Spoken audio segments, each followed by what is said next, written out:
can't imagine what was going through the disciples' minds when they had their Last Supper.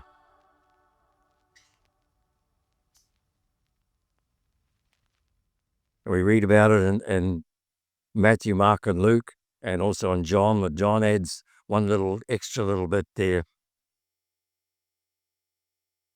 But Jesus knows what's coming.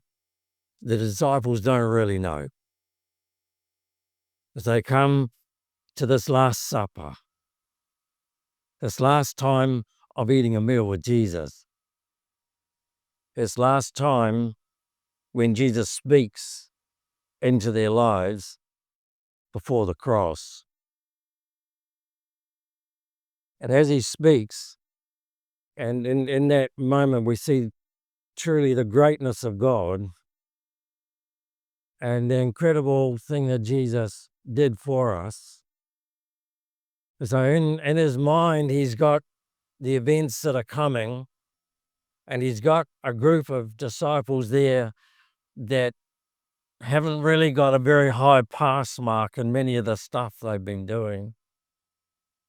And they're having a meal there, and he knows that one of them is going to betray him for a measly $30.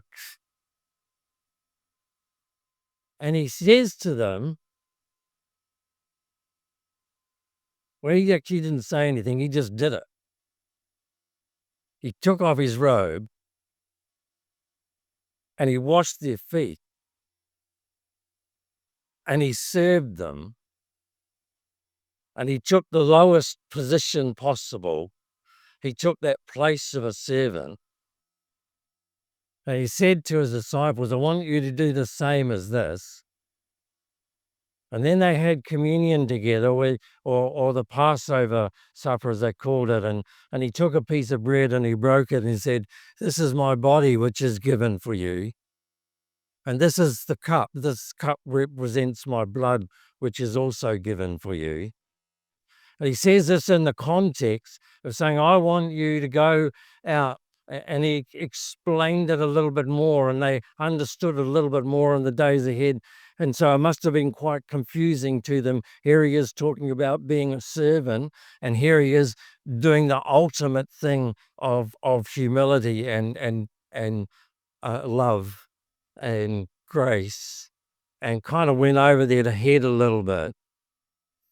But in this moment, there's so much. There's the greatness of God, and there's the love of God, and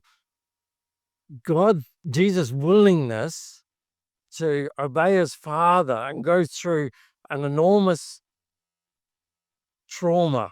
We can't describe it, but get an idea of it. When Jesus went out into the garden and he prayed, and the agony in those prayers. It all comes in that context of Jesus taking that lowest place and asking his disciples to do the thing and the same thing. And then Jesus went out and he actually did it.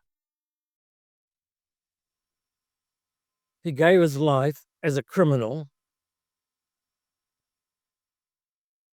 There are 5 laws. The Jews are very, very particular about their laws. There are 5 laws that the Jews broke to make sure that Jesus died. And they had no trouble breaking those laws. And Jesus knew that they were breaking the laws. And Jesus knew the hypocrisy, but he still went on the cross.